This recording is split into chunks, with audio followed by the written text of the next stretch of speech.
Всем привет, дорогие друзья! Сегодня у нас второй день после праздника, и поэтому я специально решил, так сказать, по следам Дня Победы представить вам очень необычное сочинение. Если вы попробуете что-то узнать, например, о произведении Прокофьева «Песни наших дней», если вы даже просто наберете где-нибудь в Википедии, естественно, этого нет, в каких-нибудь поисковых сетях, вы не найдете абсолютно ничего. Это совершенно уникально, потому что произведение абсолютно неизвестное, практически, так скажем, неизвестное, да, очень редко исполняется, и абсолютно для Прокофьева это феноменально, конечно, в какой-то степени не свойственно для него, но свойственно его вот этому духу, соответственно, абсолютно беспринципному какому-то, что он мог взяться как бы за все, что угодно и написать лучше другого. Вот. Это сочинение Прокофьева «Песни наших дней», которое было написано через год, условно говоря, после того, как Прокофьев вернулся из своей эмиграции за границу. Он в 1936 году вернулся, в 1937 году это было написано. И это произведение, почему я его решил выбрать именно сегодня, потому что оно отражает, о советской эпохе можно по-разному рассуждать, и это не тема моей лекции, естественно, я просто разные, так сказать, точки обозначу. Конечно, основная масса композиторов уезжала из России, потому что они были категорически против большевиков и советской власти, например, да, и, допустим, Рахманинов что-то подобное не мог бы написать, собственно, как и Шостакович или Стравинский, это было бы нонсенсом. Но вот Прокофьев, он сам даже где-то в письмах, это в автобиографии есть, я помню, что он писал нечто вроде «почему бы и нет, я музыкант, меня попросили это написать, ведь я могу это сделать, я занимаюсь музыкой». И это произведение «Песни наших дней», оно отражает, именно по моему глубокому восприятию, я не иду глубже, оно отражает то светлое, то хорошее, что было в советской эпохе. Ведь все равно, помимо ужасов каких-то, помимо страшных вещей, очевидно, что были какие-то положительные вещи тоже, правильно? И вот это, как мне кажется, здесь очень здорово отражено. У Прокофьева несколько таких сочинений, например, можно назвать «Здравицу», да, которая 60-летию Сталина посвящена, здесь тоже речь о Сталине пойдет совершенно феноменально. Это невозможно себе представить, как он на это пошел вообще, да, но пошел, только Прокофьев мог себе такое позволить. Контакты к 20-летию октября, оратория на страже мира. 20-летию октября, кстати, незадолго до «Песен наших дней» было написано. И это написано на стихи советских поэтов. Здесь всего 9 номеров в этом произведении, когда с оркестром играется, есть еще марш, а вообще иногда это поют, собственно говоря, под рояль, и тогда 8 номеров. Но оркестровый марш мы сегодня выпустим, вы его послушаете в оркестре, а 8 песен мы по ним пройдемся подряд. Вот. И здесь, конечно, мне кажется, это очень здорово соответствует вчерашнему празднику. Мы сегодня окунемся чисто в советскую эпоху, в такой невинный, в какой-то степени неподдельный позитив. Хотя, безусловно, здесь есть и сарказм, и какие-то намеки, но в целом, конечно, это просто песни наших дней. То хорошее, то светлое, что было в эпохе. И Прокофьев решил это написать. И в одном месте здесь даже речь идет о Сталине. И обычно, когда исполняли после уже смерти Сталина, обычно меняли этот текст, потому что это было невообразимо, как можно вообще говорить о Сталине. То есть но я почему решил сегодня с оригинальным текстом сделать, потому что Геннадий Рождественский, когда исполнял это, я не помню сколько лет назад, 4 или 5, он принципиально оставил такой текст, который был в оригинале. Там будет в колыбельной речь идти про Сталина, мы до этого дойдем. И действительно страшно становится и непонятно, Прокофьев это искренне написал или это такой сарказм его и какой-то взгляд под большим знаком вопроса. Вот действительно это можно расшифровывать и трактовать и так, и так. Итак, давайте не будем много разговаривать, потому что произведение не очень маленькое, но очень гениальное. Пойдем сначала. Значит, первый номер это марш, мы его сейчас не берем. И идет второй номер «Через мостик» на слова Антона Пришельца. Я некоторые песни буду напевать немножко, а некоторые просто прочитаю слова. Итак, это на слова Антона Пришельца «Через мостик» кавалерийская песня. «Через мостик, через речку, дальним краем стороной, ты пройдешь с двумя уздечкой, мой товарищ вороной. Ветерок играет челкой, тополь строен и высок, в том краю живет девчонка, завернуть бы на часок. Возвращаться нам не к спеху, в поле рожь да васильки, как же к милой не заехать в крайний домик у реки. А быть может, скоро-скоро будут новые дела, под ребро ударит шпора, глухо звякнут удила. Мы про это крепко помним, и когда придет пора, пролетит, как ветер, конник мимо крайнего двора. Много есть у нас дорожек, только общая одна. Всех любимей, всех дороже нам советская страна. Ну, гениально! Я даже могу не играть, просто это стихотворение меня абсолютно наполняет каким-то восторгом неописуемым.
Вот такой первый номер заводной, яркий, красивый. Третья песня, вторая, но я буду по оркестровому считать. Третья. «Будьте здоровы». Народная песня с белорусского.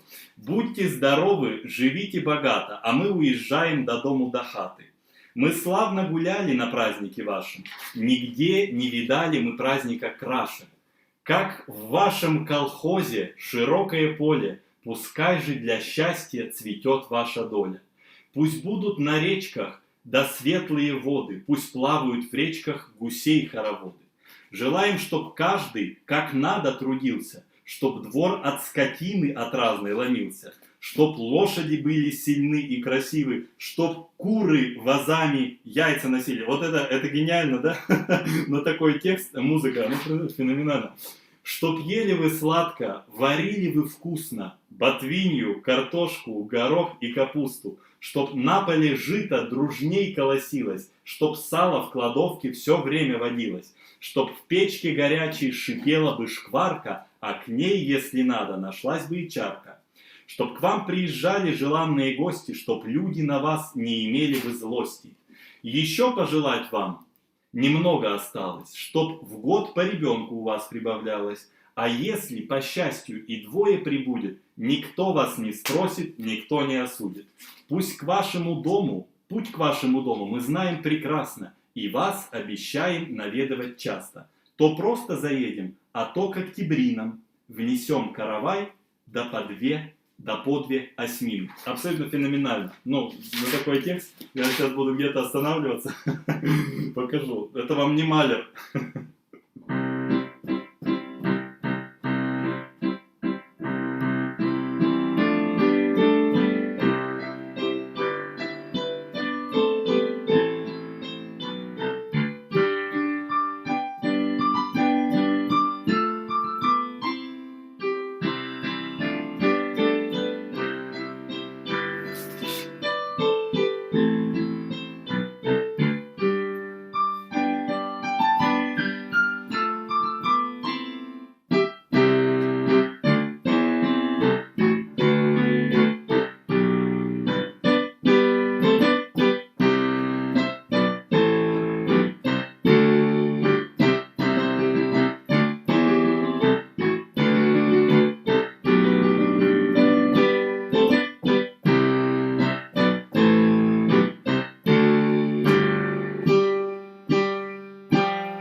ели вы сладко, варили вы вкусно ботвинью, картошку, горох и капусту, чтоб на поле жито дружней колосилось, чтоб сало в кладовке все время водилось, чтоб в печке горячей шипела бы шкварка, а к ней, если надо, нашлась бы и чарка.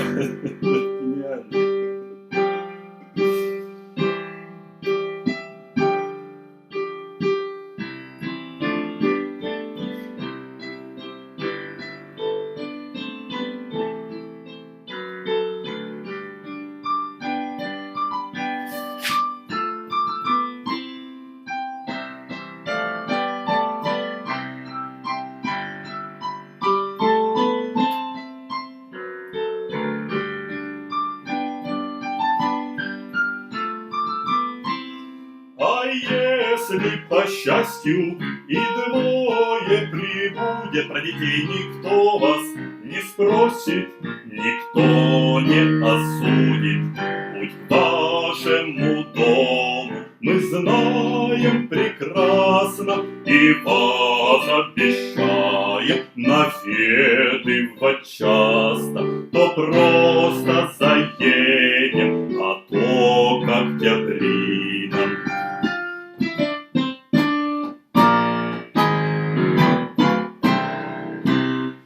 Ну просто гениально. И смотрите, он бы ведь мог так, ну это чисто Прокофьев, конечно, он ведь мог нормально закончить, мог бы. Например. Да, но вот он делает. Вдруг. Чисто прокофьевская гармония вдруг дала о себе знать. Ну, феноменально, феноменально. Четвертая песня очень злободневная. Называется «Золотая Украина». Записана со слов Барабаш, фамилия, в колхозе «Красный пахарь». Понимаете, это не то, что там читать. Брукнер написал в храме, там, писал симфонию, сидел, глядя на природу, медитировал. Вот, «Золотая Украина» написана в колхозе «Красный пахарь». Вот, как бы, и все. «Золотая Украина». «Золотая Украина, край мой хлебородный, за тебя немало крови пролито, народ». Ну, очень песня, на самом деле, глубокая. Пусть не раз тебя топтали кони, пушки вражьи, пусть твоих погибло много сыновей отважных. Не пришлось врагам постылым над тобой смеяться, мы заставили их в море черном искупаться. А теперь мой край привольный, весь одет цветами, распахал в полях широких межи тракторами. Урожаями большими славишь труд свободный.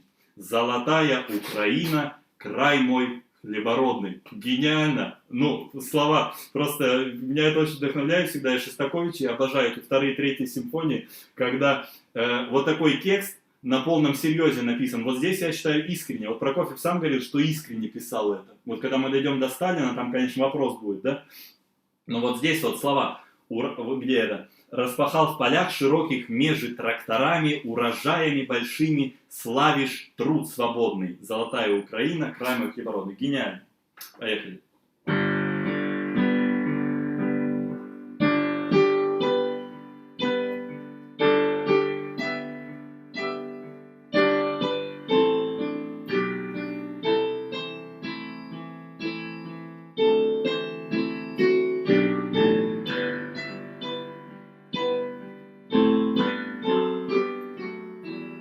Иван Сусанин, прямо кусок.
Дальше пятый номер драматичный. Ну, чувствуете, советская эпоха, чисто раздолье, колхоз, все, ну, феноменально, просто феноменально. «Брат за брата», драматичная песня следующая, слова Лебедя Кумача.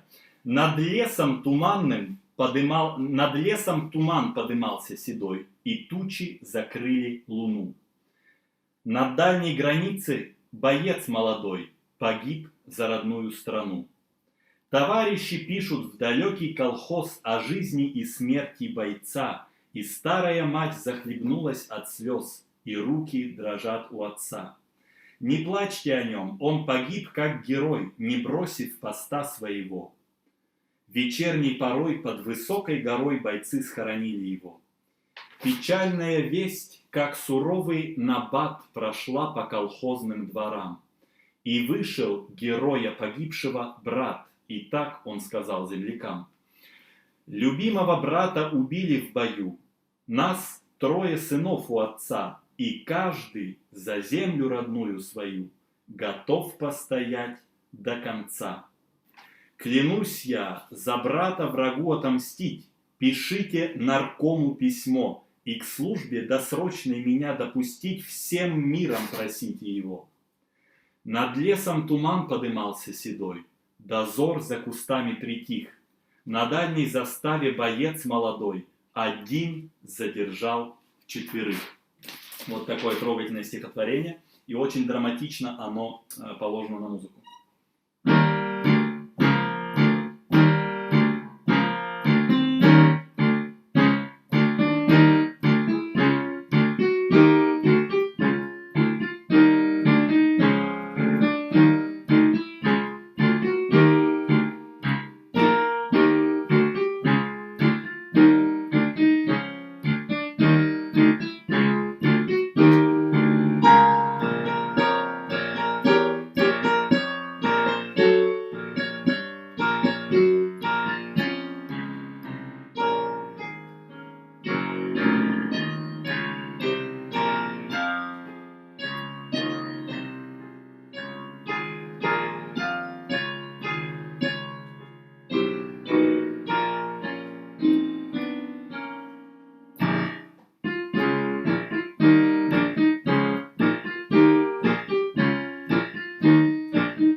Любимого брата убили в бою, нас 3 сынов у отца,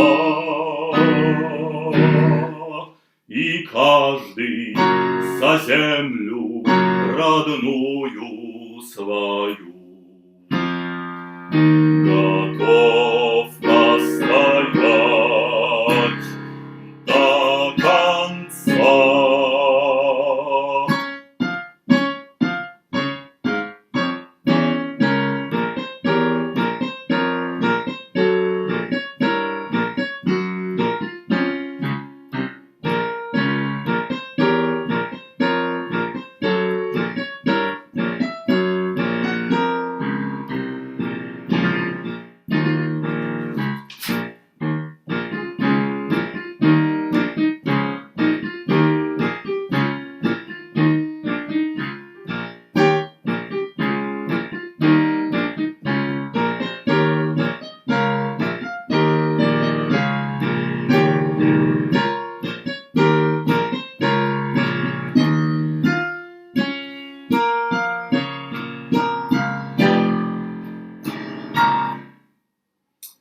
Вот такая песня, очень, ну, действительно советская, такая глубокомысленная и отважная. Жарко здесь на пианоле нельзя как следует играть, иначе она не отвечает просто. Ну, в общем, очень глубокомысленная такая Песня действительно вот это. На дальней составе боец молодой один задержал четверых.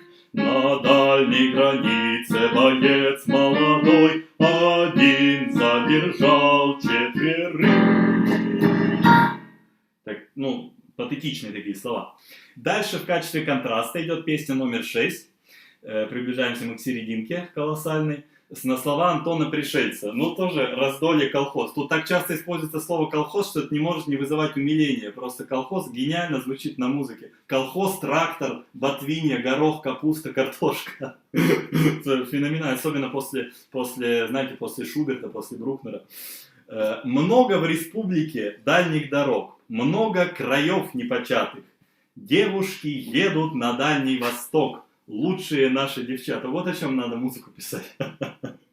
Девушкам нашим салют. Девушки наши поют. И что они поют? От южных заводов и пашен, богатых весенним теплом, мы юность горячую нашу холодному краю несем. Сонный медведь свою лапу сосал. Мы его сон потревожим. Это стучит по таежным лесам звонкий топор молодежи. Девушкам нашим салют, девушки наши поют. Стой, пограничник, застава темна, в зарослях вражьей засады. Если тебе будет помощь нужна, помни, товарищ, мы рядом. От южных заводов и пашен, богатых весенним теплом, мы юность бесстрашную нашу к далекой границе несем. Гениально. Вот если... Я почему так говорю с опаской об этом все, потому что я знаю, что существуют разные мнения, разные отношения к советской эпохе. Но вот если абстрагироваться от какого-то террора, там еще чего-то, если представить, что это искренне сказано и написано, вот послушайте с этим ощущением, это действительно здорово, когда вот это вот девушки говорят: от южных заводов и пашен, богатых весенним теплом, мы юность горячую нашу холодному краю несем. И музыка очень искренняя, и это как бы надежда наших дедов, считайте, дедов-прадедов, целой эпохи, то есть миллионов людей. Это, конечно, невозможно не чтить и не уважать. И в музыке это потрясающе искренне отражено.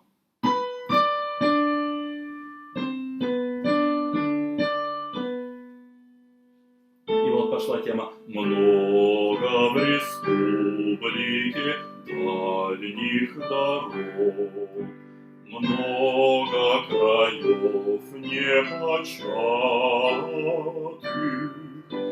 Девушки едут на Дальний Восток, лучшие наши девчата.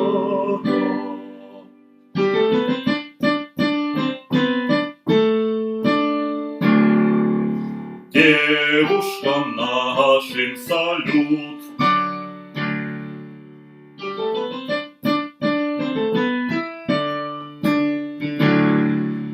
Девушки наши поют. И вот девушки поют.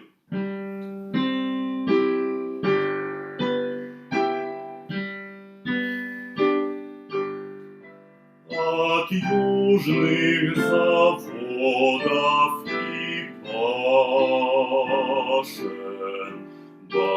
богатых весенним теплом. Ну я как бы за девушку не могу спеть голосом, да?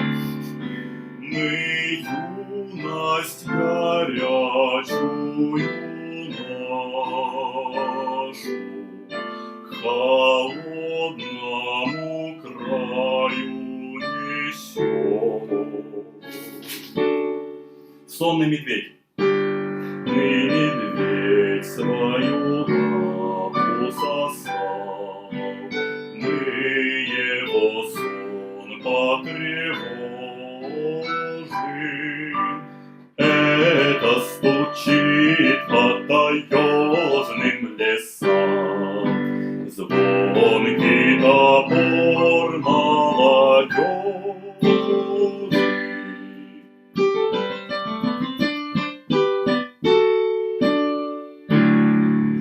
Девушкам нашим салют.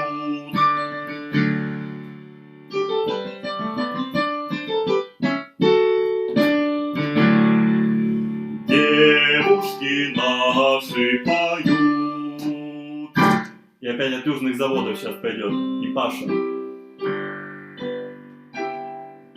Смотри, как трогательно. От южных заводов и Паша,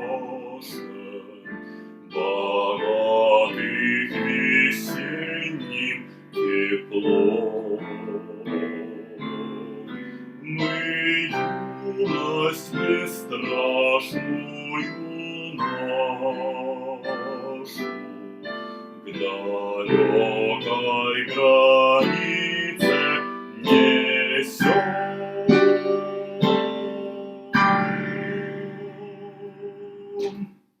Ну, потрясающе, потрясающе, потрясающе. Да, я понимаю, конечно, я поэтому и не спорю специально по этим вопросам, я просто говорю представить какие-то моменты. Тоже много и бабушки, и все всего рассказывают, поэтому я свое мнение ни в коем случае не выражаю, я просто, тут вопрос, просто не жили в этой эпохе, даже не надрезаю эту тему, я говорю только о том, что какие-то могли быть все равно малейшие позитивные вещи, и вот здесь они отражены, вот и все, а свое мнение я даже не говорю по этому поводу. Вот. Итак, дальше идет песня 20-летней. Я попробую ее изобразить голосом. Это абсолютно феноменальная песня. Не буду читать текст. Единственное скажу, ГТО это готов к труду и обороне. Готов к труду и обороне. Тут будет знак ГТО на груди у него. Больше не знают о нем ничего. Смысл о том, что пожарные и милиция ищут парня, который пропал, который спас девочку с 6-го этажа. И его, она в пожаре горела, его не могут найти. Почему его не могут найти? Потому что он был в белой футболке и кепке со знаком ГТО. И тут говорится, что вся республика, то есть много парней, и все 20-летние, у всех знак ГТО на груди. То есть, ну, такая чисто советская идеология. Просто это гениально действительно выражено, потому что все такие, куда ни посмотри, все плечистые, крепкие, у всех знак ГТО на груди. Итак, 20-летний. Я специально здесь беру с неизмененным текстом, потому что Рождественский Геннадий, когда исполнял, а он-то уж, слава богу, был жив, когда это произведение написано, уже был музыкантом, да? Вот он предпочел именно как памятник эпохи сохранить весь основной текст. Итак, 20-летний. 7-й номер. Ищут пожарные, ищет милиция, ищут фотографы в красной столице, ищут давно, но не могут найти парня какого-то лет 20, среднего роста, плечистый и крепкий. Ходит он в белой футболке и кепке, знак ГТО на груди у него. Больше не знают о нем ничего. Многие парни плечистые и крепкие, многие носят футболки и кепки, много в столице таких же значков. Каждый к труду обороне готов. Кто же, откуда и что он за птица? Парень, которого ищет столица. Что натворил он и в чем виноват? Вот что в народе о нем говорят. Ехал один гражданин по Москве, белая кепка на голове. Ехал весной на площадке трамвая, что-то под грохот колес напевая. Вдруг он увидел напротив в окне, мечется кто-то в дыму и огне. Много столпилось людей на панели, люди в тревоге на крышу смотрели. Там из окошка сквозь огненный дым руки ребенок протягивал им. Даром минуты одной не теряя, бросился парень с площадки трамвая автомобилю наперерез и по трубе водосточной полез. 3-й этаж и 4-й и 5-й, вот и последний пожаром объятый. Рыжего дыма висит пелена, рвется наружу огонь из окна. Надо еще подтянуться немножко. Парень слабея дополз до окошка, встал, задыхаясь, в дыму на карниз. Девочку взял и спускается вниз. Вот ухватился рукой за колонну, вот по карнизу шагнул он к балкону. Еле стоит на карнизе нога, а до балкона 4 шага. Шаг, остановка, другой, остановка. Вот до балкона добрался он ловко, через железный барьер перелез, а до балкона двери открыл и в квартире исчез. С дымом мешается облако пыли, мчатся пожарные автомобили, щелкают звонко, тревожно свистят, медные каски рядами блестят. Миг и рассыпались медные каски, лестницы выросли быстро, как в сказке. Люди в брезенте один за другим лезут по лестницам в пламя и дым. Выше скорее, товарищ пожарный, будем навеки тебе благодарны. Девочку нашу ты должен спасти, дома осталась она взаперти.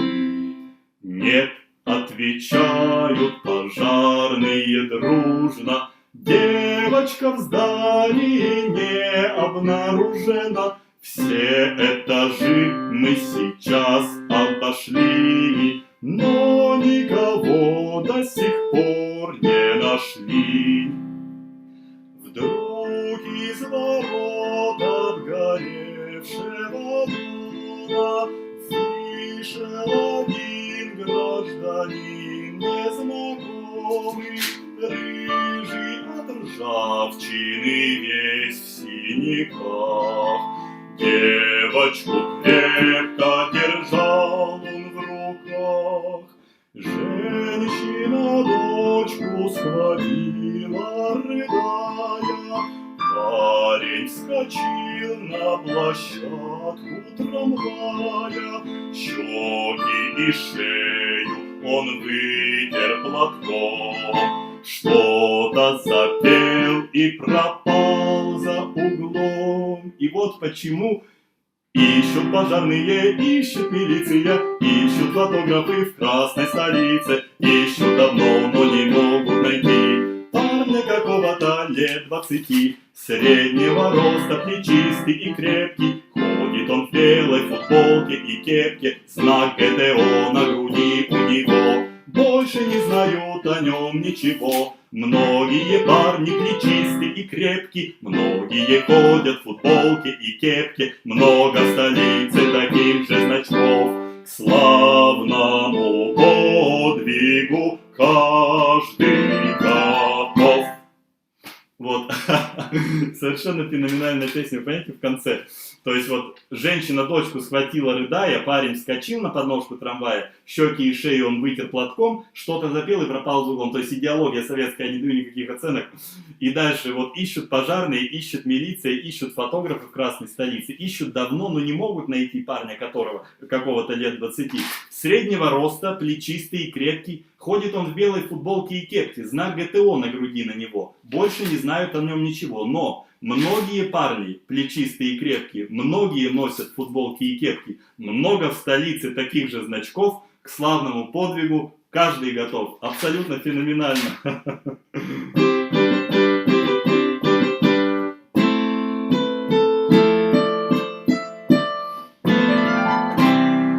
Потрясающая просто песня, абсолютно. Итак, идем дальше. Номер 8, колыбельная. Вот здесь Прокофьев действительно превзошел сам себя, и очень много людей пытались понять, как он мог это сделать. То есть по заказу воспеть Сталина в одном месте, здесь в середине будет, да? Значит, здесь текст такой. Я еще раз, я хотел даже, ну вот как когда сам играл, переделанный текст сделать, а потом вот рождественский на меня повлиял, в том, что именно здесь подчеркнуть, что вот в какое время это написано было, что тогда для всего народа в 1937 году считался абсолютно нормальным такой текст. И я это много раз проверял у людей, которые тогда жили, и спрашивал об отношении. Парадоксально, но отношение было именно такое у большинства людей. Итак, колыбельная. Сначала мать поет своему сыну: «Спи, моя крошка, спи, моя дочь, мы победили и холод, и ночь. Враг не отнимет радость твою, баюшки, баю, баю, баю. Солнце свободное греет тебя, Родина-мать обнимает любя. Ждет тебя радость и песни, и смех, крошка моя, ты счастливее всех. Счастье не всходит, как в небе луна, Силой его добывает страна. В битвах упорных, в тяжелой борьбе счастье народ добывает себе. Представьте, такую колыбельную песню. Вот смотрите, после этих слов. В битвах упорных, в тяжелой борьбе счастье народ добывает себе. И дальше идет самый шокирующий во всем творчестве Прокофьева текст. Есть человек за стенами Кремля, знает и любит его вся земля. Радость и счастье твое от него. Сталин, великое имя его. Вот страшно становится, когда это читаешь. Со всех аспектов, хоть с положительного, хоть с отрицательного смотри. И повторяется снова этот текст. «Спи, моя крошка, спи, моя дочь, мы победили и холод, и ночь. Враг не отнимет радость твою, баюшки, баю, баю, баю». И вот, когда я Геннадия Николаевича спрашивал, Рождественский, Геннадий Николаевич, вот вы такие слова, да, про Сталина, как в наше время такое можно? Он именно говорил, это... может понять человек, конечно, который с бабушками разговаривал, но это нужно воспринимать как памятник эпохи, чтобы глубоко понять вообще, глубоко копнуть в чувства и в то, чем люди вообще жили и как это на них влияло. То есть, действительно, страшно. Я специально своих никаких оценок этому не даю, потому что это не дело моей лекции, не тема. Итак, поехали. Колыбельная, 8 номер.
Есть человек за стенами Кремля, знает и любит его вся земля.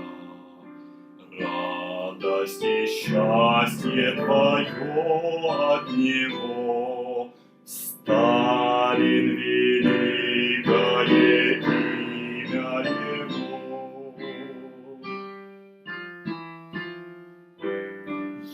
Есть человек за стенами Кремля, знает и любит его вся земля. Радость и счастье твое от него, Сталин, великое имя его.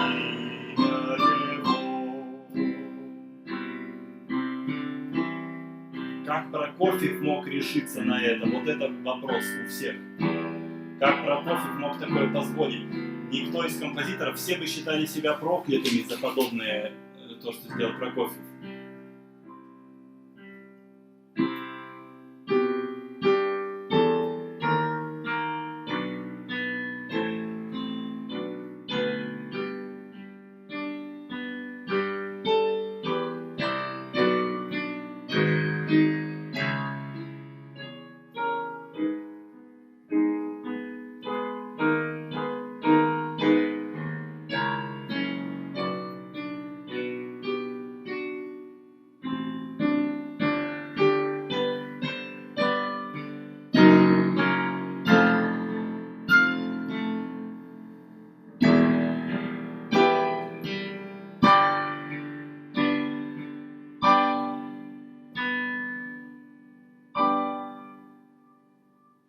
То есть вот да, его, конечно, кто радикально был настроен, то есть ведь, почему многие композиторы, но я думаю, что это все знают и так, да, почему многие композиторы уезжали, кто мог, конечно, в США, в Европу, ну, в США, естественно, больше, потому что все же были против советского режима, да, против вот этой партийной линии советского искусства, даже вот сам Прокофьев, вот когда он такое писал, его ободряли, да, по заказу, а когда он писал настоящую музыку, свою композиторскую, его унижали, втаптывали, но тем не менее, вот видите, он решился на это, и вот кто не читал автобиографию Прокофьева, наверное, даже не поймет, не зная сущности этого композитора, почему он это сделал. Но это остается до сих пор загадкой, вот эта песня, то, что он про Сталина написал. Ну, собственно, «Здравица» тоже посвящена 60-летию Сталина. Вот, ну, то есть, это надо читать автобиографию, дневники, его некоторую такую беспринципность в этом вопросе, в какой-то степени беспринципность, это дело отдельной лекции по музыкальной литературе. Итак, 9 номер, последний, называется «От края до края», либо «Октябрьское знамя». Текст написан в Пензе. Гениально. «Октябрьское знамя». Последний номер. Итак, текст его. «От края до края, по горным вершинам, где вольный орел совершает полет, о Сталине мудром, любимом, родимом, прекрасную песню слагает народ». Опять, видите, вот это только Прокофьев мог сделать. «Летит эта песня быстрее, чем птица, и мир угнетателей злобно дрожит. Ее не удержат посты и границы, ее не удержат мечи рубежи. Ее не страшат ни нагайки, ни пули. Звучит эта песня в огне баррикад. Поют эту песню и рикша, и кули, поет эту песню китайский солдат. И песню о нем, поднимая как знамя, единого фронта шагают ряды. Горит, разгорается грозное пламя, народы встают для последней борьбы. А мы эту песню поем горделиво и славим величие сталинских лет. О жизни поем мы, прекрасной, счастливой, о радости наших великих побед. От края до края по горным вершинам, где свой разговор самолеты ведут, о Сталине мудром, родном и любимом прекрасную песню народы поют. Вот Рождественский, когда исполнял, это, конечно, производит шок. Подобное даже сегодня такой текст. Но вот он принципиально подчеркивает, что это надо воспринимать как памятник эпохи, такой текст. Потому что текст очень легко заменить, и она слушается как обычная народная песня, да? Но вот здесь колоссальный, конечно, подтекст и непонятный совершенно шаг Прокофьева. Но сама музыка действительно народная, абсолютно феноменальная. Итак, последний номер «Октябрьское знамя». Я почему люблю эти песни как музыку? Ну, я, конечно, с переделанным текстом все-таки предпочитаю, потому что вот эти вещи о Сталине, они сразу вызывают кучу споров и мешают восприятию музыки с моей точки зрения. Ну, как бы, они как-то оттеняют, сразу начинается, так сказать, ну, сами понимаете, да, тонкость этого вопроса, деликатность. А когда текст заменен, это можно воспринять просто как народные песни. Я, конечно, предпочитаю такой вариант сам. Но вот я вам прочитал оригинал, чтобы вы понимали, насколько это вообще глубокий был шаг со стороны Прокофьева.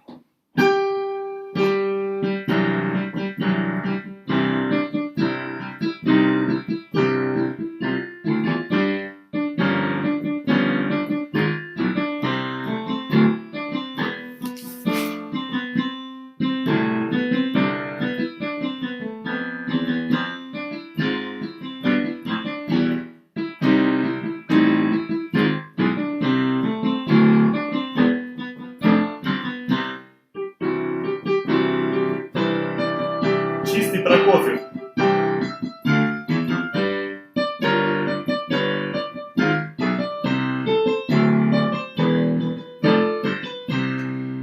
Потом Семен Катко будет вот из этого. То есть не потом, а до этого.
Вот таким образом заканчивается последняя песня из этого цикла. Но действительно, это абсолютно нестандартный вот такой цикл для Прокофьева, да, хотя я уже перечислил, что есть несколько подобных его циклов. И он здесь раскрывается с другой стороны, если убрать весь этот текст. Конечно, потрясающий его мелодический дар раскрывается и потрясающее вот это умение вставить жизнеутверждающие гармонии какие-то, да, которые действительно, если абстрагироваться от всего, если представить, что он это искренне написал, что вполне вероятно, это же никто не знает, был ли это все-таки больше сарказм или искренность, то здесь, конечно, такое потрясающее советское раздолье передано. Все хорошо и все счастливы. То есть вот такой вот подтекст. Тем более это произведение по заказу сделано. Вот таким образом, дорогие друзья, для тех, кто, например, знает другие опусы Прокофьева, его симфонии, оперы, конечно, это шокирующий опус, потому что он слишком простой для этого композитора, хотя он умудряется вставить что-то такое, да. Вот в опере «Повесть о настоящем человеке» Семен Катко, конечно, она вот на таких, на песенных вещах построена, поэтому на самом деле это просто другая сторона, другая грань, как бы, прокофьевской музыки и его дарования. Но я считаю, что в День Победы это произведение, как именно памятник советской эпохи, очень здорово ложится. И я очень рад, что с ним удалось вас познакомить. Конечно, хотелось бы это исполнить и в Уфе в том числе. Здесь вот, кто нас смотрит по каналу НСО-РБ, да, я бы хотел очень представить. Я бы с переделанным текстом все-таки сделал, просто как советские песни больше, да, этот цикл, потому что он действительно потрясающее впечатление производит, когда это оркестр, большой хор. Но это что-то такое очень народное, как песня «Священная война». Здесь много вот народного советского духа отражено. Дорогие друзья, большое всем спасибо, кто смотрит. Следующий наш онлайн-концерт будет посвящен 3 русским песням Рахманинова. Вот, следите обязательно за нашими обновлениями, и мы тоже на следующей неделе несколько новых сюрпризов сделаем. А завтра в 8 вечера по московскому в 6, по уфимскому в 8 будет интервью с Андреем Коробейниковым, потрясающим пианистом, выдающимся, и моим другом близким. Поэтому завтра, я думаю, что будет очень интересный разговор. Я уж не буду его так про какие-то мелочи спрашивать. Я думаю, завтра мы серьезно как-то глубоко с ним поговорим о музыке уже. Вот. А на следующей неделе, в воскресенье, также будет Рахманинов 3 русские песни, я про них расскажу. Так что послушайте на Classic Online. Вот это все то, что я вам сейчас сыграл, есть в записи Геннадия Николаевича Рождественского. Там еще какая-то запись одна есть. Но вот Рождественский исполнял на цикле концертов «Моцарт» и был Моцарт и Прокофьев с непеределанным текстом. Я думаю, что он единственный, кто так сделал, потому что только с его властью можно себе позволить с таким текстом выйти в широкие массы. Но произведение действительно колоссальное, просто колоссальное. Дорогие друзья, всем большое спасибо. Еще раз всех поздравляю с прошедшим праздником, который продолжается, я надеюсь, в душе каждого из нас, с Днем Победы. И я рад, что мы отдали дань. Все-таки как ни крути, что ни говори, плохо, хорошо, это музыка наших дедов, бабушек и наших прадедов. Это то, чем они жили. И это меня так воспитывали, что в любом случае к этому надо относиться с большим уважением и почтением. Уметь отдать дань эпохе. Большое спасибо и до скорых встреч. Всем пока.